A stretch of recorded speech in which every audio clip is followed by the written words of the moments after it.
Namaskara and welcome to BIC Talks, a podcast brought to you by Bangalore International Centre, where we present conversations that move, inform, and encourage discourse.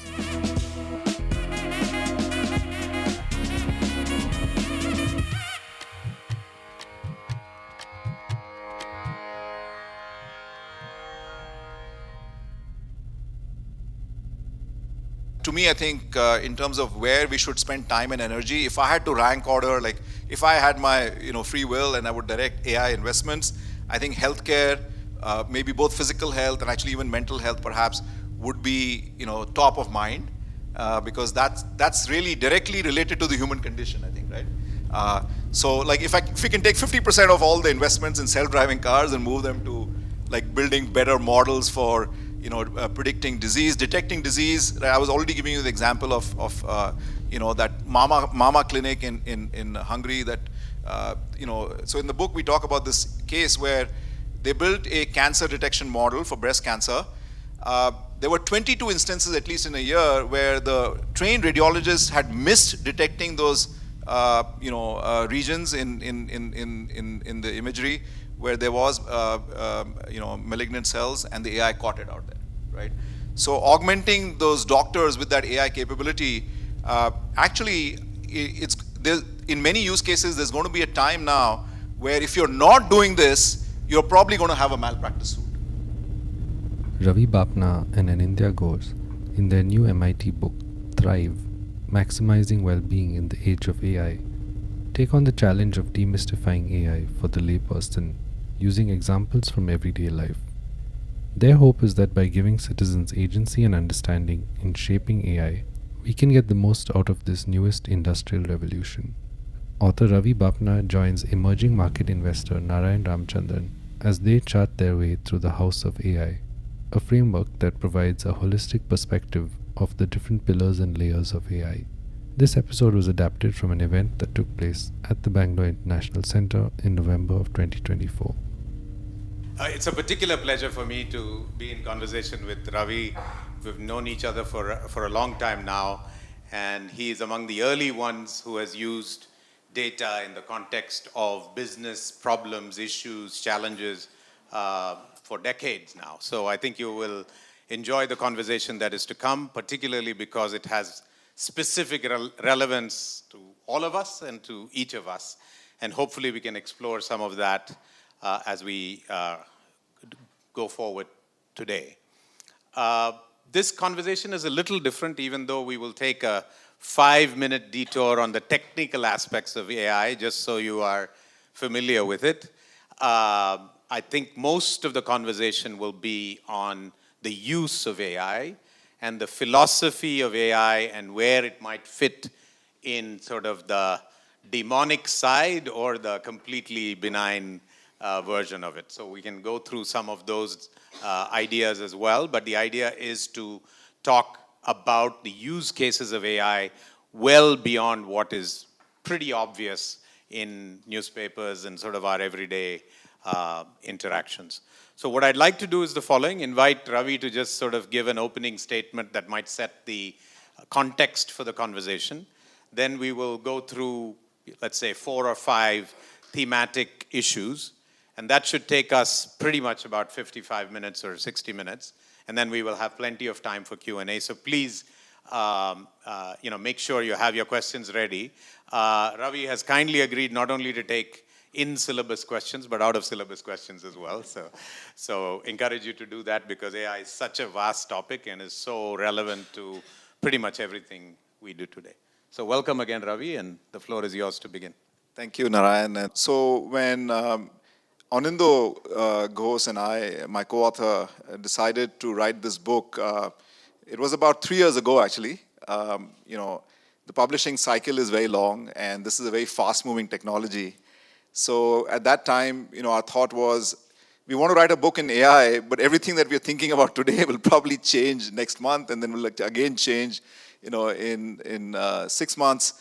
So how do we think about something that is a little bit more, time invariant and timeless, perhaps? And what we decided on was to take the challenge of trying to demystify AI to everybody, to the layperson, the person on the street, because otherwise you hear either from the media, which has its own agenda, right? And we all know that negativity sells more than positivity. So that's one, so you tend to get, more of the dark news. I asked my mom, what does she think about AI? She said it's a very scary thing, I think, right? So that's the perception that the media and, the WhatsApp university sort of creates out there. Or you might get, in some forums, the other side, overly utopian view, enlightened digital nirvana of self-driving cars and, universal basic income. But I think the reality is always in the middle. So our thought was that if we give people agency and understanding in this, both of us have been doing this for close to 20 years. So collectively, we've seen a lot of stories. We've seen how it works well. We've seen how it doesn't work well. So we said, let's try to do this, write the book in a way that it is designed as an airport book, as we call it. And then the other choice was to, what stories should we include? Because a lot of our research and our work is with companies. But then, we said that that's not going to be interesting to the layperson. So I think that's why we landed on this theme of using everyday life, right? And that's why the title of the book is Well-Being. In fact, our publisher, Catherine Woods at MIT Press, she initially was thinking that this is going to be like a meditation book around AI, right? And we said, no, I think our idea of well-being is that, your well-being is good if you have a good job, if you are healthy, if you have a good relationship, if you can find, love, if you can find, meaningful sort of, ways in which you can contribute to others. And so those are the chapters in the book, right? So we thought, and of course, we've also been doing research in those areas. I have a lot of research in online dating, for example. So we know these algorithms are there, they're lurking, they're influencing, how people meet, who they meet, and therefore very big downstream decisions. So I think that was the idea, that, we decided to write a book about how AI is already embedded in our day-to-day lives. And I think that's hopefully what we've tried to achieve. So that's the preamble of what we wanted to do and the structure of the book. The opening of the book, like any good academic worth their weight in salt, we wanted to have a framework, right? So for us, a framework is a way of making basically like a theoretical idea more accessible. So the framework that we have in this book is what we call the house of AI. And it's a little cheesy to say, but I like to say that everybody is welcome into the house of AI. The foundation for this house is data engineering, right? Which is the ability to curate this vast amount of data that we are generating every day from using, platforms, from using phones, from using systems inside companies, your ERPs and your CRMs and, everything that gets business done. So there is tons and tons of data. But one thing I have seen in my own experience is that the rate at which data is growing, the level of insights that we can get from the data, actually, that gap between the growth of the data and the insights, that is also growing actually at a much faster pace, right? So people are not able to harness this data to solve interesting problems to the extent they should, right?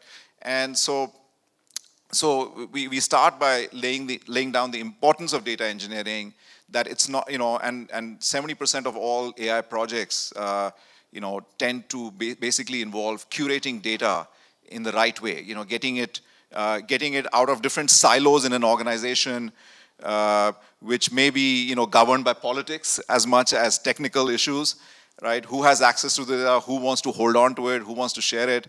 Because in the end, if I want to build a predictive model for, let's say, whether, somebody will get heart disease, I want to use, let's say, data from medical sources, but I also might want to use socioeconomic indicators, right? That might be really powerful predictors. So this idea of data engineering becomes the foundation of the house. And then we have 4 pillars. So the house is standing on these 4 pillars.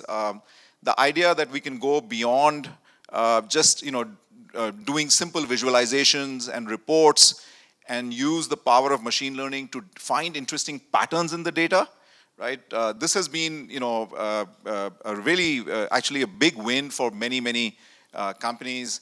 Jeff Bezos, when he started Amazon very early in the 90s, he knew that, just by finding out simple co-purchasing patterns, right? People who buy book, C and F also buy book G. So if Narayan's bought book C, already there's a very good probability that if Amazon recommends book G to you, there is a chance that you might act on it, right? So even today, 30% of Amazon's sales come from, basically recommendations. Of course, the algorithms they're using are more sophisticated, but even with just simple transaction data, like who buys what, you can go a long way in, for example, recommending products. TikTok. Oh, Narayan, yeah. So I was just saying he should talk about TikTok, which is banned in India, but has taken it to a whole new level. Yeah, and recommendations, we can get into that a little bit more. That's a, in actually a very important part of how AI is influencing everyday life. For example, on dating platforms, right? Much more difficult than recommending a book. When Amazon recommends a book, you have to like the book. The book does not have to like you, right? So in dating, it's like, you have to sort of find that very interesting match that will be acted on.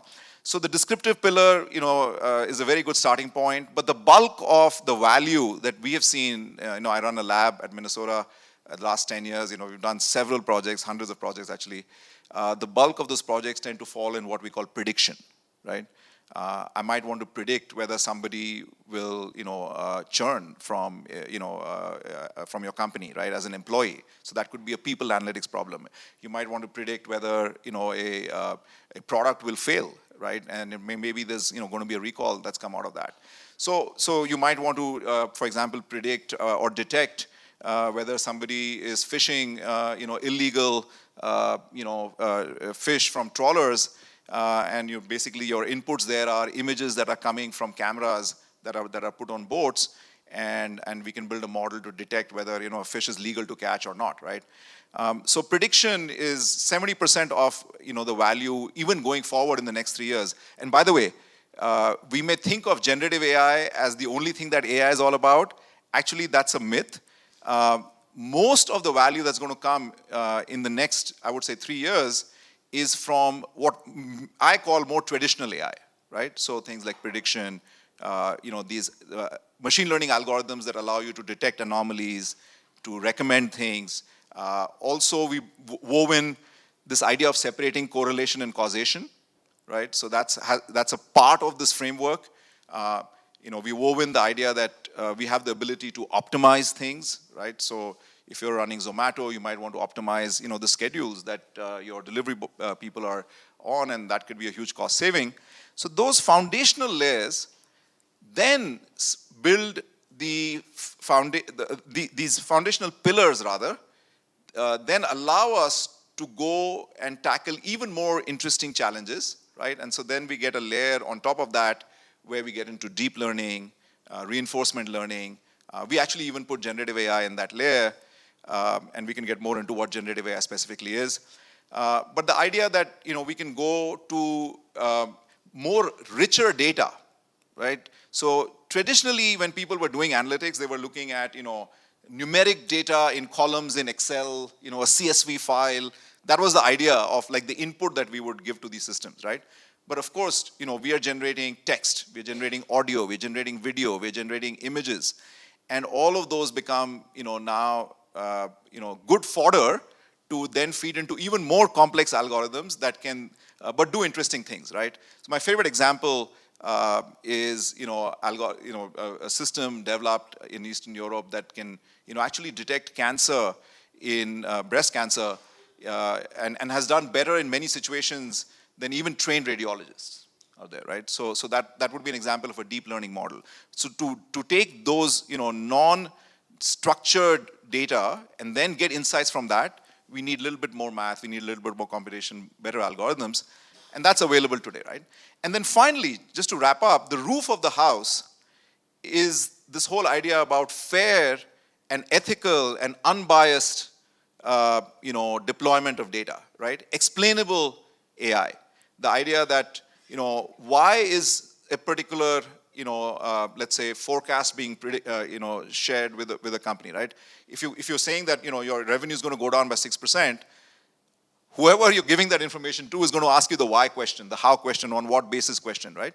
So there's a lot of science now, a lot of very good research being done in fields from operations research to computation to social sciences, where people are figuring out how to open the black box of AI and therefore make it more accessible to actually everybody, right? So that is the framework around which we can move further, maybe in the conversation. And I don't know if there are any questions on that. No, so let me begin. Yeah. And sort of peel the onion a little bit. As I mentioned, we're going to take a little technical detour. But before I do so, if I could get a quick show of hands, how many of you recognize a job description called prompt engineer? Okay, so we got about 50% of the room. How many of you really know the distinction between deep learning and machine learning? Okay, 20% of the room. Okay, so we will take a brief technical detour just so we can set the base equal for everyone. And a great place to start is data, right? Most people, as you know, probably grew up with, some of us, Lotus 1, 2, 3, but others of us Excel, Yeah. right?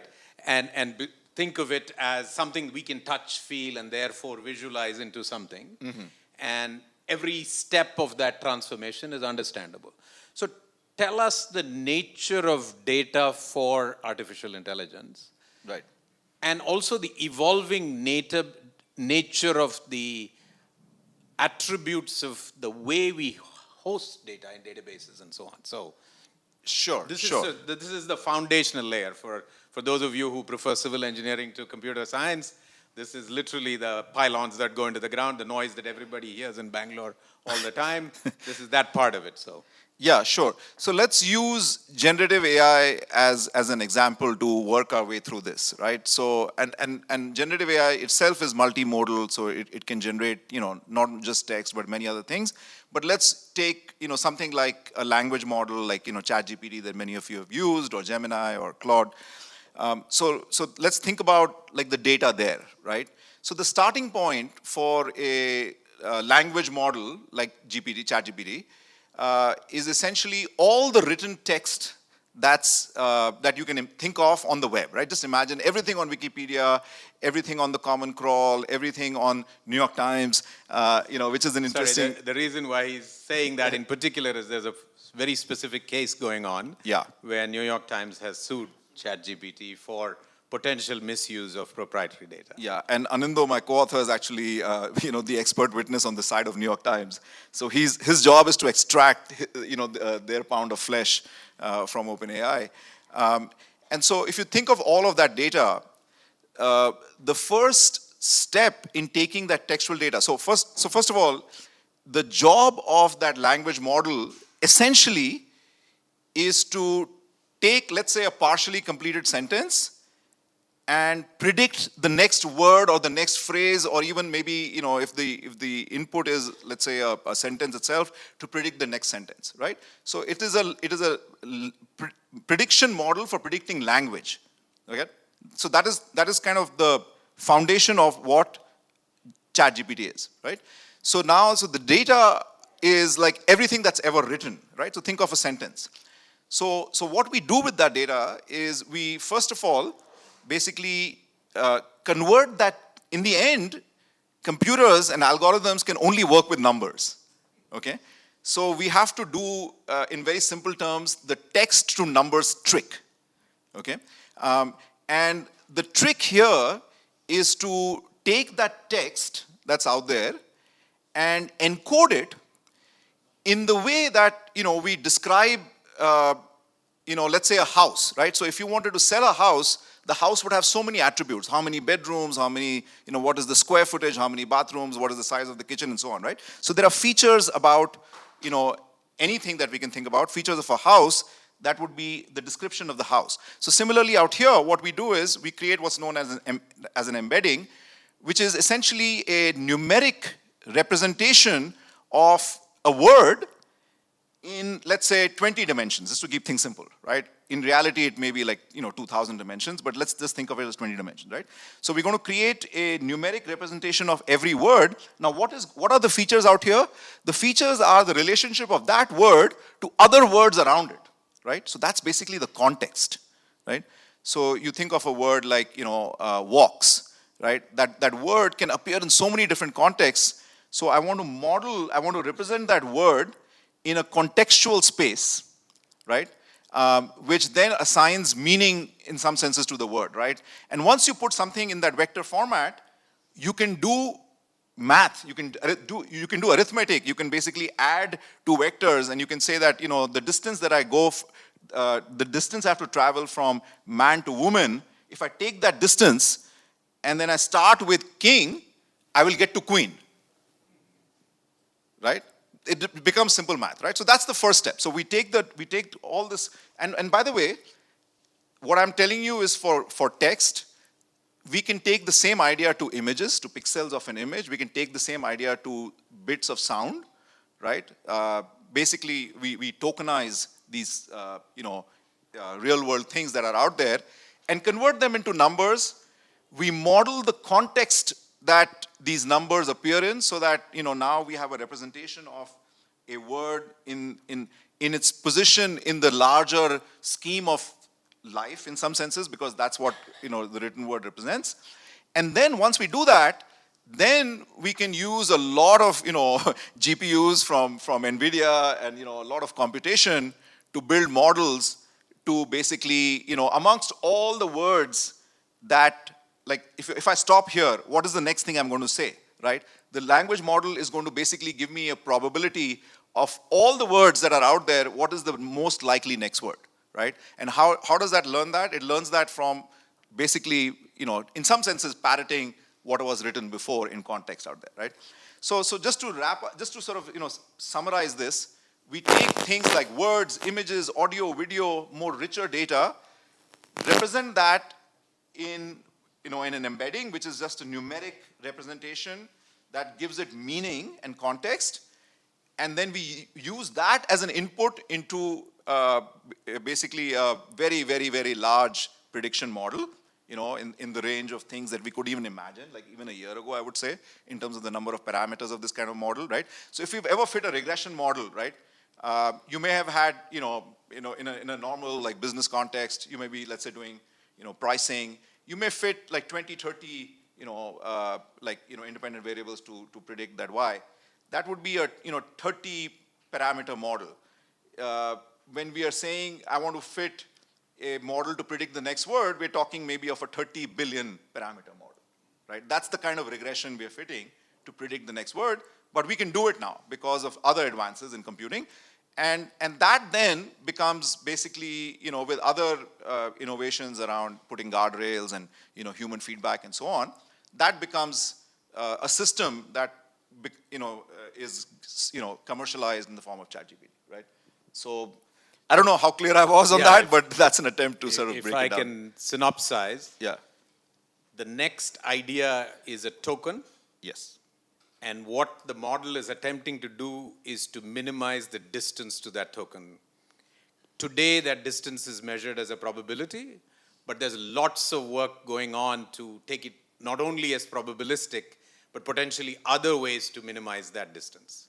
So for instance, people are using graph theory and topology and various other methodologies to figure out the contextual next thought that should follow the current thought, or the next pixel that should follow this pixel, etc. Right? So that's the way that it works. ChatGPT, while we've all heard is phenomenal, and truly it's the window for most of us into AI, is in many ways very limited, even though it has, 400 billion parameters that it's trained on. It's very limited because it substantially deals with text. And he referenced another word called mode. Each mode is text, video, audio, hopefully sometime in the future even smell, but right now not.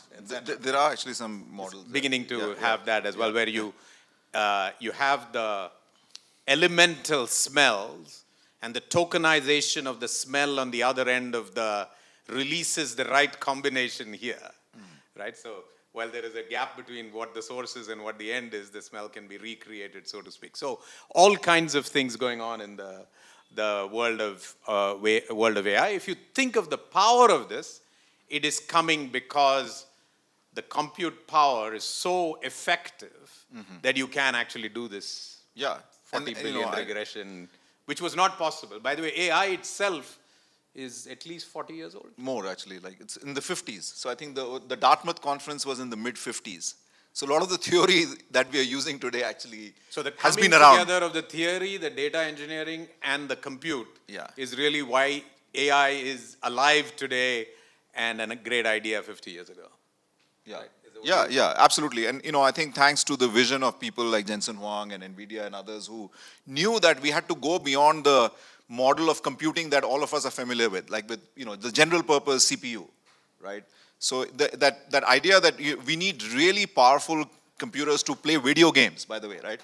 So one of the interesting side bits of how tech evolves is that things that we currently think are like waste of time, like our kids are playing too many video games, actually turn out to be the stepping stone for something really big in the future, right? A lot of innovations have come from what we may initially think of as dark sides, right? There's always like the bright side to the dark side, which is kind of interesting actually. So let's go a little bit beyond ChatGPT, and Yeah. maybe you can talk about, whatever you want to, Sora, Midjourney, any of these others, and place them in the context of ChatGPT, just to say, for those of you who have not yet intersected with all of these AI systems, these are now B2C systems that you might intersect with, including games. Yeah. We will then go to the B2B applications, which really what this book is all about. And Yeah. just 5 more minutes of the detour before we get there. Yeah, I mean, I think, theoretically, there isn't, a lot more new to add. The tokens basically can be anything. I think that's one idea that I want to repeat, right? The token can be a piece of music, right? So I've been having a lot of fun with this platform called Suno, and, it's basically like listen, like Suno, S-U-N-O. And you can go in and, let's say, I want to imagine that I'm, in the Kashmir Valley and there's snowfall and I want to create some music that goes with that. And maybe that's the music I want to play in my cafe, right? If it's really cold outside, I live in Minneapolis, right? I mean, I can basically, the same principles that I talked about right now will apply, for generating new music, essentially, right? So then the question, that is interesting actually becomes, the question of creativity, right? Like what will humans do if AI is going to do all of this, and we can get into that. But I think on the technical front, I think the key message is that we have very good now efficient ways of taking the physical world, at least the knowledge side of the physical world. I mean, the industrial side is a whole different animal. Data from sensors, from machines and things like that, which is, again, maybe not get into that. But we can take what we say, what we see, images, video, audio. We have very efficient ways of converting all of these into good numeric representations that also capture meaning. And then based on that, that is the foundation for all this innovation that you're seeing in the AI that you will interact with, right? There are many portions of this AI that also become really interesting for maybe some of you are in the world of analytics. Maybe you have teams that are doing data science for you. One of the superpowers of ChatGPT that not a lot of people know about is that actually it can do really good coding for traditional AI, right?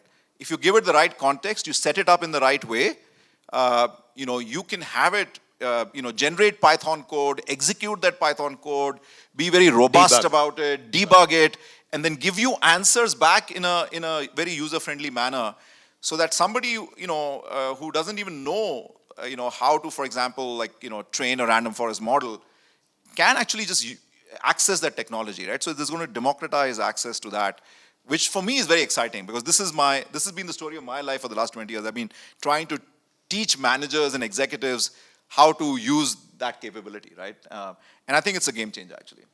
Yeah.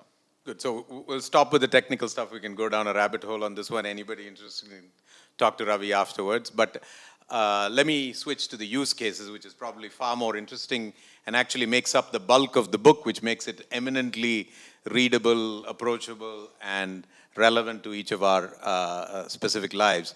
So let's start with love, otherwise called relationships. And the reason to do that is twofold. One, of course, India, we are always obsessed with matching. Yeah. Usually some version of Shaadi.com. So Ravi is available for two reasons outside. One, to sign book, and the other to do matching for those who want it, for their nieces or nephews or children.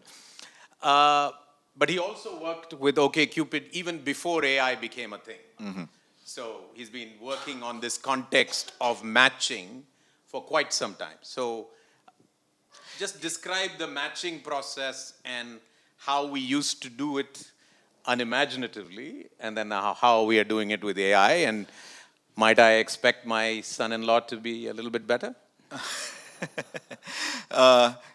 Yes, I think the answer to that is yes. But I think, at least the way I see sort of, the real world where, a lot of forces influence how matching happens, it's not perfect by any means, right? I mean, I think there's lots of literature going back to Becker and, others, Gary Becker and others who've, studied some of these things decades ago, who basically predicted theoretically, and then it also plays out in real life, that these matching patterns basically end up in, people who are similar will end up matching with people who are similar, like, by and large, right? Of course, there are always exceptions.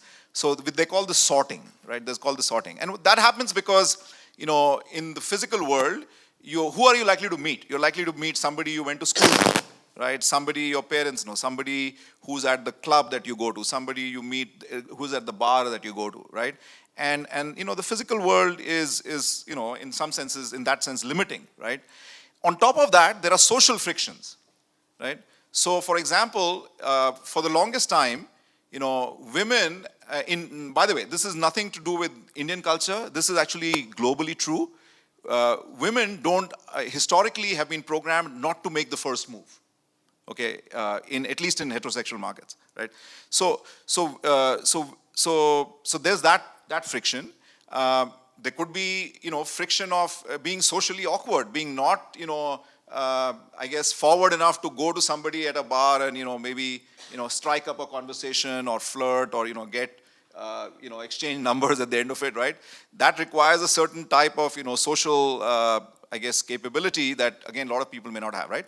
So actually that is the baseline. That's the real world. I think so. When you think about like why in the US today, for example, 50% of of people meeting, 50% of matches that basically work out in the real world start online. Okay, it's because actually there are a lot of both physical frictions and social frictions in the real world. Okay, so I think that explains the allure of incentive of these online dating platforms, and what they break are some of these barriers, right? So you can set it up like Bumble is a very good example. I mean, I don't know how popular it is here, but doesn't exist. Tinder does, but not Bumble. Not Bumble. So Whitney Hurd, who founded Bumble, she designed the platform in a way that the woman has to make the first move. Okay, structurally, like you can't, right? And in my experience, looking at OkCupid data of millions and millions of users, the ratio is 8:1. Like men send 8 times more messages, than again maybe there is some genetic wiring, to do this, which can go back a long time. Early days, Tinder had to create fictitious women To get people in. to have some, even the 8:1 balance. Otherwise, it would have been 15:1. 50:1, right? Yeah. So to seed the market, so to speak, right? And so I think what these online, so I was talking about Bumble. Bumble, can structurally, be set up to say that, oh, I'm going to break the social barrier of women not making the first move. We'll just design it that way, right? Which you can do online. You can't do this in the physical world. There's no way to do it, right?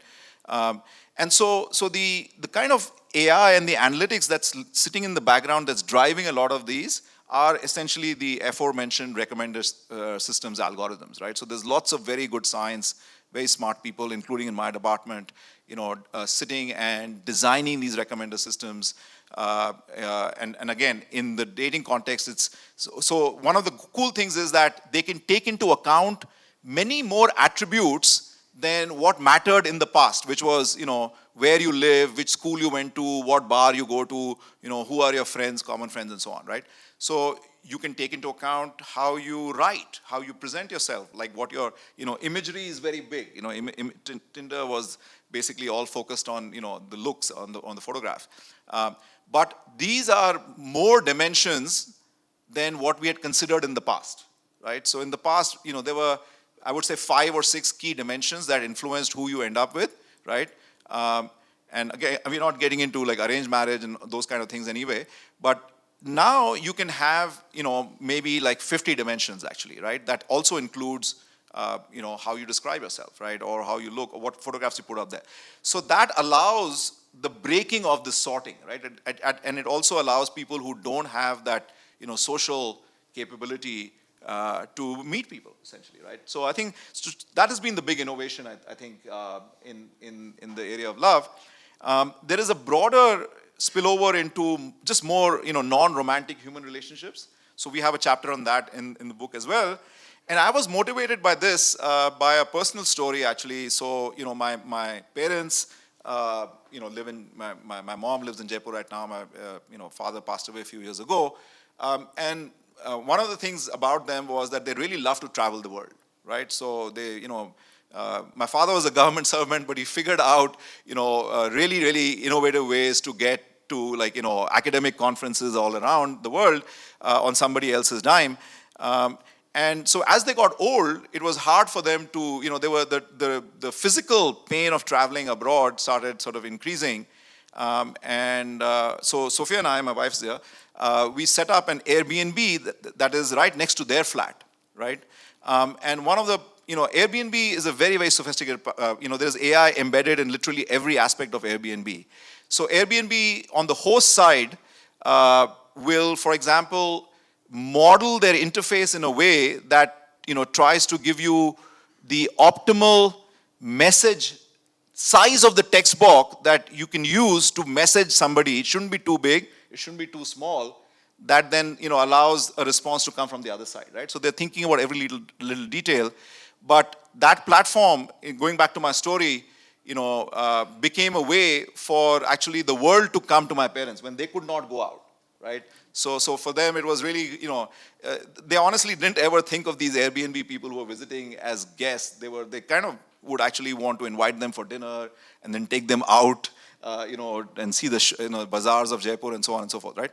So there is a lot of science that, we have learned actually from how Airbnb operates, including things like, actually figuring out algorithmic ways to reduce discrimination, right?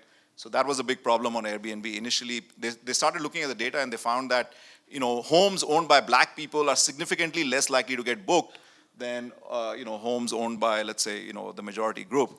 And they figured out algorithms to break that as well, right? So that's, I think, those are the 2 chapters on relationships. There are, a lot of AI being used to, detect lewd behavior in these platforms, and prevent you from sort of, encountering that. There is even AI right now that is, being used by, for example, a platform called Nextdoor. So in the US, there is a local social network, like in your neighborhood. There's a network that allows you to, connect with other people who are living in your neighborhood. Initially, it was like a hotbed for racism, right, that platform. So, and I was really surprised that the CEO of that platform became like the Time magazine's person of the year a few years ago. So I said, what did they do differently? Actually, they built algorithms to kind of detect hate speech or even implicit racism while it was happening and detect it in real time and try to put a break. Are you sure you really want to say this, right? So imagine like if your brain has that little, that pause button, right, that gives you to think. So it's saying that, do you really want to say this? And the moment I think if you give that, if you apply that break, most people will back away, right? And they will say, no, you know what, maybe I can change my tone a little bit, or that, right? So I think that has been on the relationship side, both romantic and non-romantic. I feel there's a lot of innovation actually that's happened, which is fun. So two use cases you heard. One is matching, the other is, call it fairness and non-discrimination. AI does a particularly good job in these two instances. If some of you know the US medical internship matching program, one of the most complicated matching ideas in the world today, that had to be done by a magnificent mathematical solution. But now AI can approach that very quickly without having to go through those mechanics. So you want to talk briefly about that? Yeah, I mean, I think, so you have doctors who have preferences for hospitals. You have hospitals who have preferences for doctors. And you have rank order. And you have rank ordering, right? So and sometimes you have spouses wanting to go to the same place. Other times you have spouses who specifically rank order differently.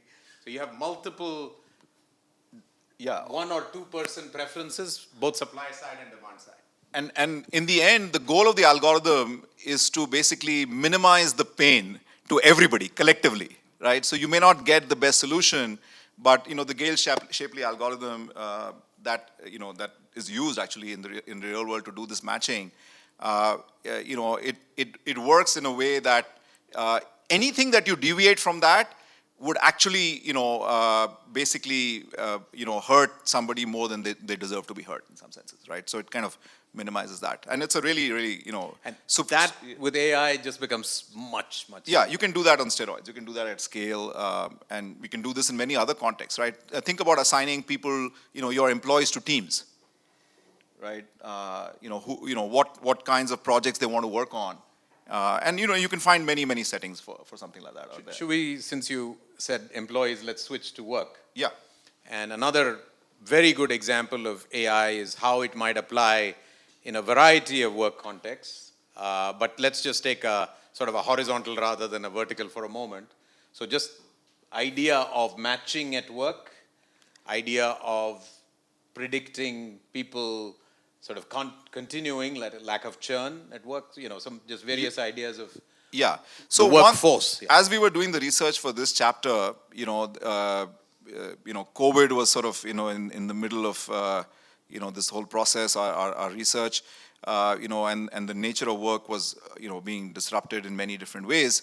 But one thing that we found was that actually lots of people, so in fact, there are a couple of studies, Indeed.com, which is a platform in the US, had a report, which I was really surprised by, but it said that 65% of people basically start looking for a new job within 3 months after joining a given job. Okay? So there is some, there is a lot of, that means there is some friction in that process, like of how, candidates are finding jobs and, there's what's going on. So that hiring funnel has its share of frictions, like everything in life. And I think, AI has different sort of places where it can intervene and different stages of the funnel. And actually, interestingly, again, some of the innovation that we are seeing play out today came again from an initial like dark side, actually, right? So Amazon built a resume screener several years back, and that made the news for the wrong reasons, because and this was, screening resumes for tech jobs, right? So let's say Amazon posts a technical job, gets, maybe 1,000 people who are applying. It can only maybe talk to 10 of these people on the phone as the first round interview.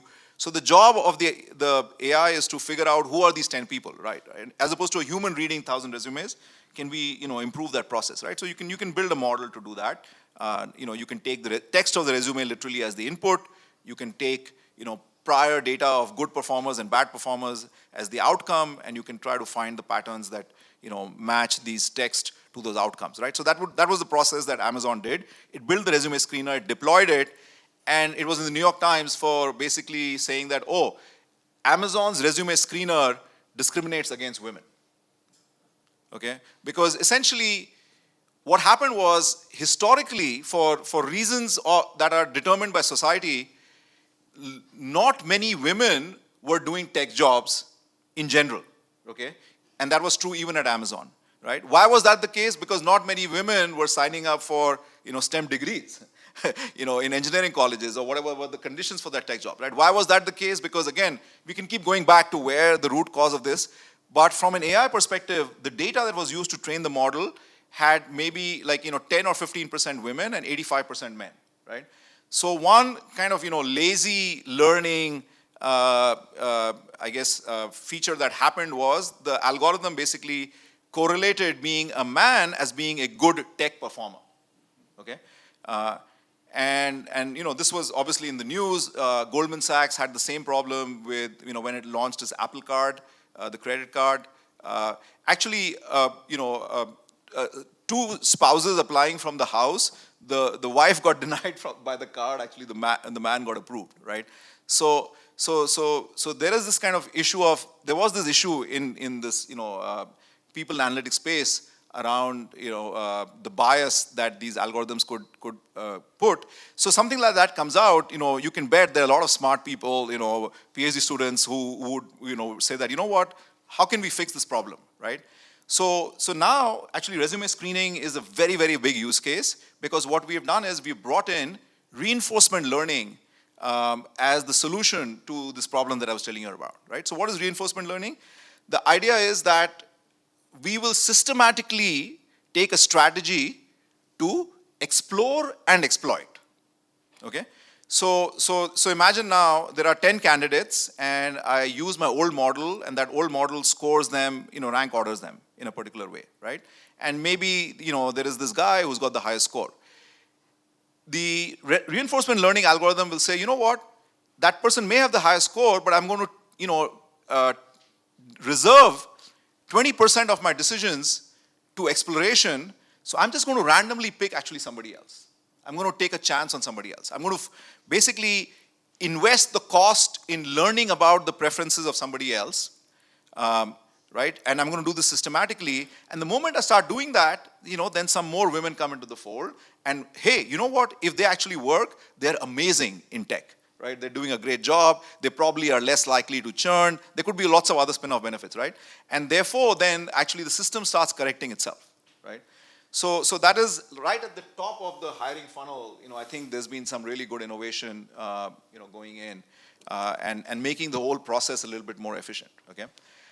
Further downstream, once we get into actual work, there is opportunities to use this technology, like I was saying, to, match people to teams in the right way, get the right balance, get, Gale Shapley type, efficiency in matching. We do that in our lab when we have multiple projects and people want to work on some things and we want to try to make everybody happy. And I think there is lots of ideas now on going back to Gen AI again a little bit, right? Thinking about how Gen AI can augment people's, I would say, like for me, I call these, like mundane and boring tasks that I have to do every day to, basically either comply or to, do some kind of, routine service, which I can create my own Gen AI workflows that can automate that, which then frees up my time to, write a chapter of my book or to work on with my PhD student or go and play tennis or whatever else I want to do out there, right? So I think in the nature of work, there is definitely low-hanging fruit in using, generative AI to either, do synthesis of large amounts of data. That's a superpower, by the way, right? You can take, like you want to design a new marketing campaign. You may not have the time to read all the cool academic research on that, but you can upload those papers to Gen AI and say, what, based on these 3 papers, can you help me design a referral marketing campaign, right? And it'll give you that initial idea, which can then be the new baseline on which you innovate on as a human, right? So I think there is going to be this augmentation of our work on a day-to-day basis from Gen AI, which to me, I think is going to free up our capacity to do bigger and better things, right? Yeah. So last use case before we go out of syllabus, which is talk a little bit about AI and the medical field, which is another area which has not just promise, but already shown remarkable progress. Yeah, to me, I think in terms of where we should spend time and energy, if I had to rank order, like if I had my free will and I would direct AI investments, I think healthcare, maybe both physical health and actually even mental health perhaps, would be, top of mind, because that's really directly related to the human condition, I think, right?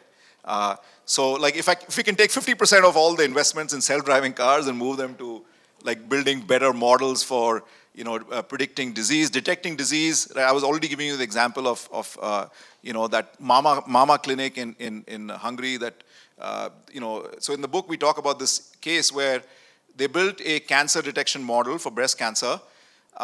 There were 22 instances, at least in a year, where the trained radiologists had missed detecting those regions in the imagery where there was malignant cells, and the AI caught it out there, right?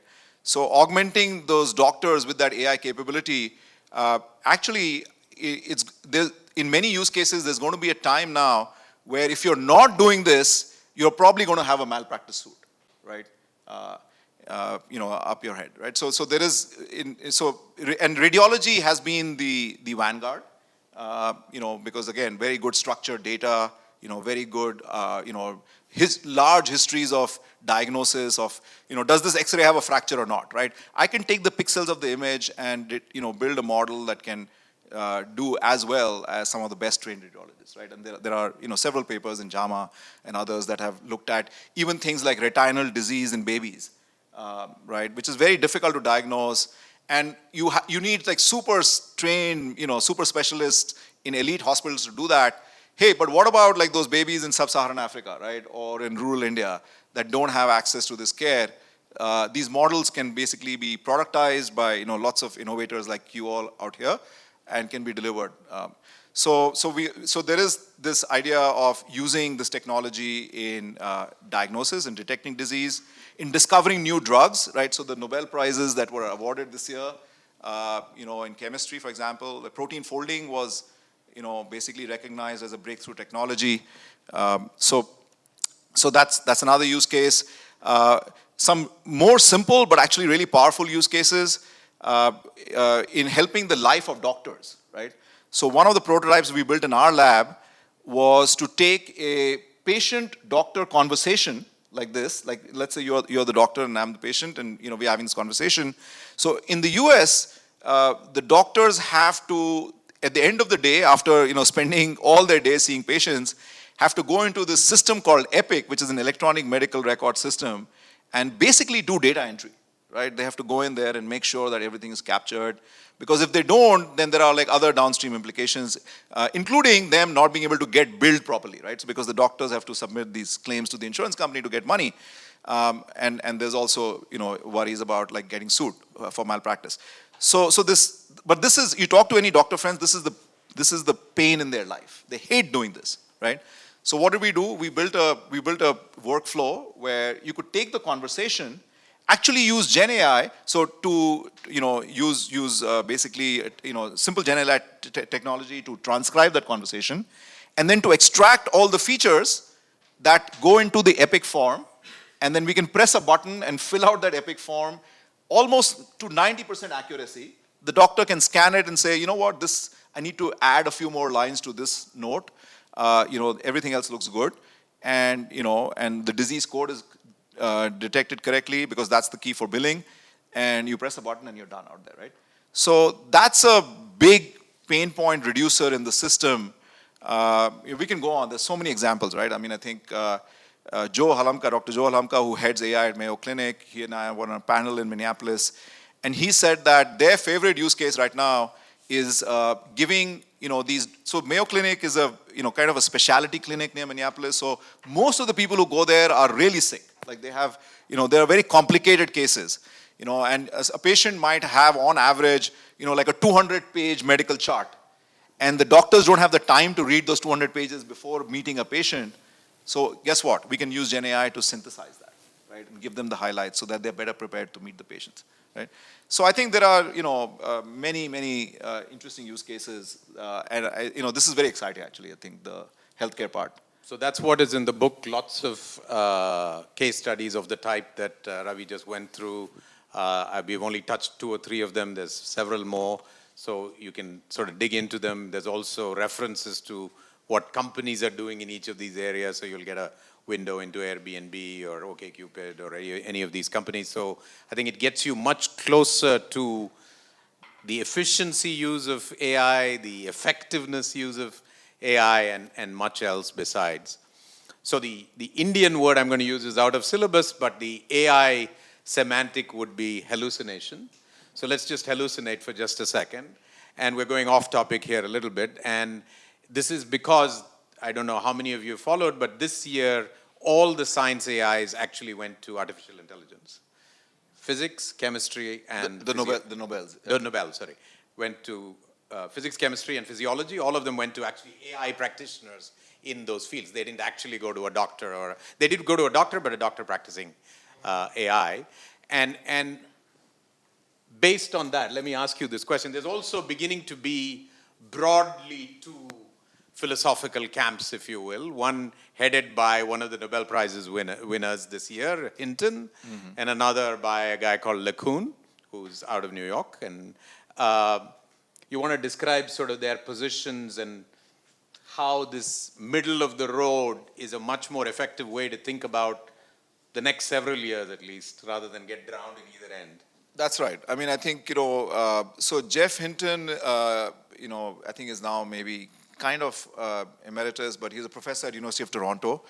So he was the guy who brought deep learning to the forefront in terms of practical usage, right? So just to give you a little bit of background, there was this very, long-standing computational challenge called the ImageNet Challenge, where the task was, and this was a worldwide contest that has been going on for decades actually, right? And the task was for people, to basically take thousands of images and label the objects in the image in the most accurate way, right? So it's a very simple task. So if this is the image that I see, I can talk about, there are people here, there are chairs, there's a camera, so get the best labels possible, right? So that's the ImageNet Challenge. And people were making, the accuracy rates for these many decades were actually not getting out of the 70s, basically, right? So we were 70% accurate in able to do that. And around 2012, 2013, this Jeff Hinton's group at University of Toronto suddenly, out of nowhere, got into the 90s, okay? And what did they do differently? They actually started using deep learning, right? So this was the first time that people saw, 30 seconds. 30 seconds. What is deep learning? Yeah. So what is deep learning?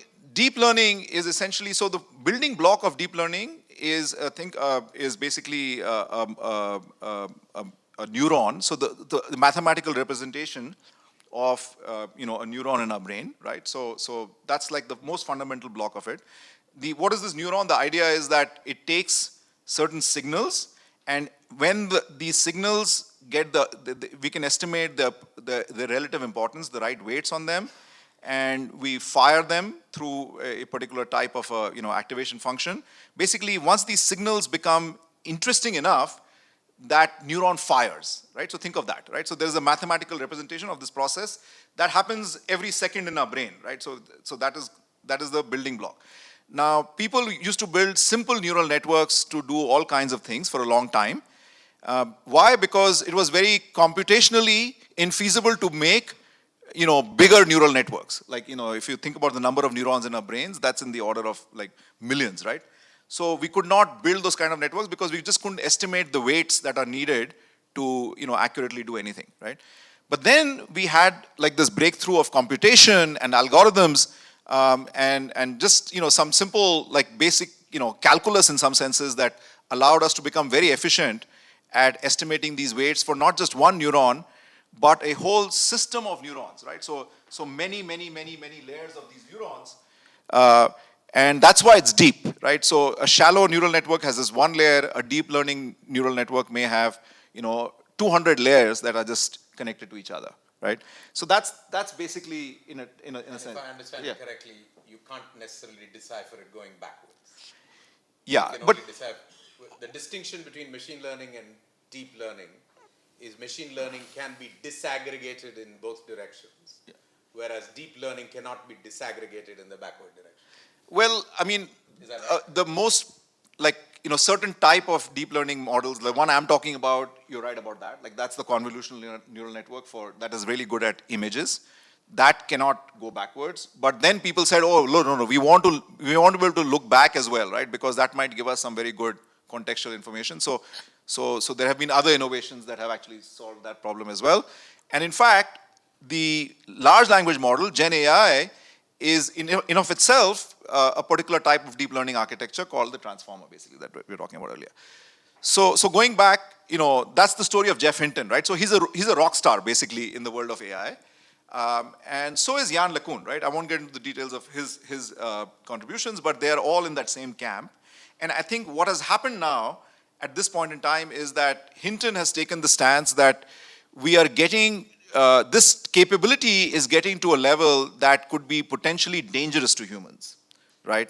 That we might even get towards artificial general intelligence, and if these robots and these AI systems start making their own decisions, then we will start losing human agency and they will start taking over, right? So that's the Geoff Hinton camp. The Yann LeCun camp is saying that no, that is like very, very far from happening. I'm more in the Yann LeCun camp. And instead of worrying about whether AI can, have artificial general intelligence, let's use AI to innovate, right? To solve problems that we are not solving today, like in healthcare we were talking about, right? In all the other domains that we can think about, right? And so innovate and solve other problems rather than, so those are the two camps, so to speak, right? And I sort think, of, if I understand it right, the nub of the difference is that the LeCun camp is saying that what you have is a mirror on comprehension. It is not actually comprehension. Yes. And the delta, the distance to comprehension is for these systems is coming because there is the systems don't understand the physical world.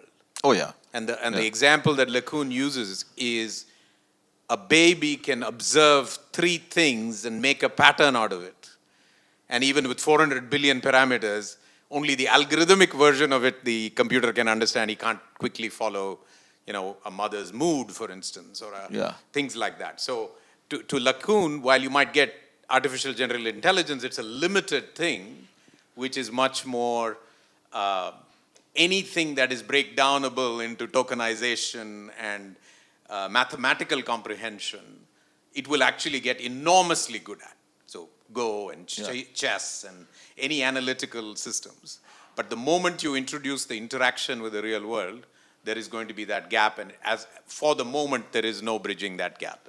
Yeah, and I think another way to think about that more generally for everybody is that, if you think about flying a plane, right? You need more planes and you need more pilots, right? You can't just keep adding more planes, and if you don't have, so if there is like AI intelligence and human intelligence, the sweet spot is when we start getting both of these to work together, right? We need, you can't just, get value out of AI. That's the augmentation angle. The augmentation angle, right? That we can't get value out of the AI if the, complementary human capabilities are also not sort of enhanced out there, right? So that's why, like, I'm not a big fan of, automate.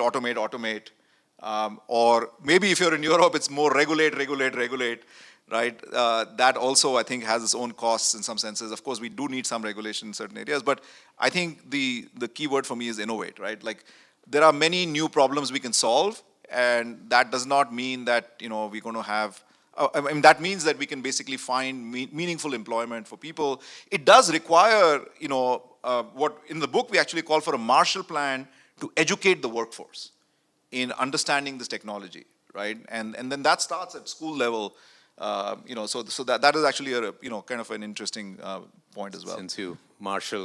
Since you mentioned the Marshall Plan just when the US elections is complete, let me just briefly speak about the political economy. I think we were speaking about this yesterday.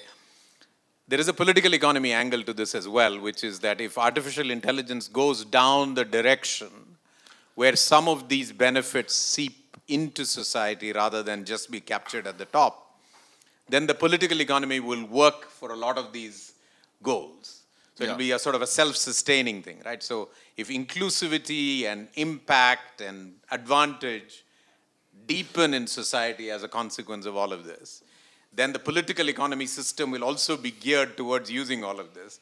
Whereas if this becomes a very elitist capture, to use a favorite term of the some folks, it will then become, a bad thing from a political economy point of view, and therefore more and more something that you have to defend against. So these are the discussions in AI, I think, that will continue. We haven't even touched the topic of governance, but the intersection of the political economy and all of this stuff that we've just been speaking about now creates the need for governance, and that governance should hopefully go in the direction of inclusivity rather than of.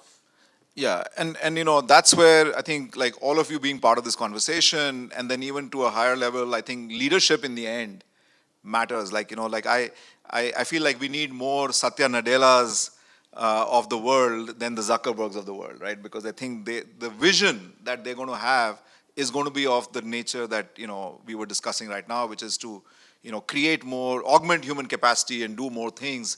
I think Satya likes to talk a lot about the co-pilot, right? That's the co-pilot view of the world, right? It's not autopilot, right? We don't want to go there. Yeah.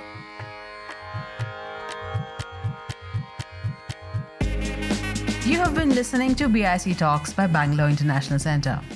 If you like what you heard, do follow us on social media. Keep up with our programming by signing up for our mailer on the website, or leave us a review or rating on Apple Podcasts or iTunes. The crew that makes these podcasts possible is Gaurav Krishna and Ishan Gupta on sound supervision and production, with support from S. Sarunaraj and Raghu Tenkaila. Artwork is designed by Chandni Venkataraman of Crisscross Design Studio. Don't forget to subscribe to our channel on your favorite podcast platform. It can also be accessed on our website, bangaloreinternationalcentre.org. This is Lekha Naidu signing off on behalf of everyone at BIC.